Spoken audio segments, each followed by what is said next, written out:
আসসালামু আলাইকুম। আমি আসাদ মাহমুদ তন্ময়। আমি ফেনী পলিটেকনিক থেকে আর্কিটেকচার ডিপার্টমেন্টে ডিপ্লোমা কমপ্লিট করছি। বর্তমানে আমি MET interior solutions and architect লিমিটেডের একজন ডিজাইনার হিসেবে কাজ করছি। এই জার্নিটা আসলে অনেক লম্বা ছিল, আর থ্যাঙ্কস টু ক্যাটকোর যারা আমাকে হেল্প করেছে এই জার্নিটা কমপ্লিট করতে।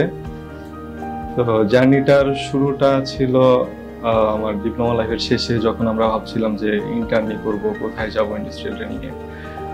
তো তেমন কোনো পরিচিত ফার্ম বা কোনো ইনস্টিটিউট ছিল না যারা আমাদের ইন্টার্নি করাবে। পরবর্তীতে আমরা খোঁজ নেই আমাদের কিছু সিনিয়রের কাছ থেকে যে ক্যাটকোর জায়গাটা অনেক ভালো হবে ইন্টার্নির জন্য। তার কিছুদিন পরেই ইয়াসিন স্যার আসে ক্যাটকোর থেকে আমাদের ক্যাম্পাস ভিজিটে।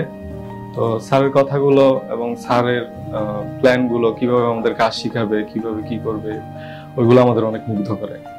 তো আমরা ডিসাইড করি যে আমরা ক্যাটকোর থেকেই আমাদের ইন্টার্নিটা কমপ্লিট করব। ওই হিসেবে আমরা একটা ব্যাচ বানিয়ে ক্যাটকোরে আসলাম। আসার পর এখান থেকে আমরা অনেক কিছুই শিখলাম। ক্যাটকোরের সবচেয়ে বেস্ট পার্ট আমার কাছে এটা লাগছে যে তারা তাদের কাজটাকে আমাদের কিভাবে শেখাবে ওই জিনিসটাকে কয়েকটা ভাগে ভাগ করে ফেলছিল। তার ভিতর তারা বেসিক থেকে শুরু করে একটা কাজ কিভাবে আপার লেভেলে করা যায় ওইটা আমাদেরকে শিখেছে। যেমন তারা আমাদেরকে শুরু করছে 2D অটোক্যাড থেকে। অটোক্যাডের বেসিক থেকে শুরু করে কিভাবে একটি প্ল্যানকে কমপ্লিট করা হয় ওইটা শিখেছে।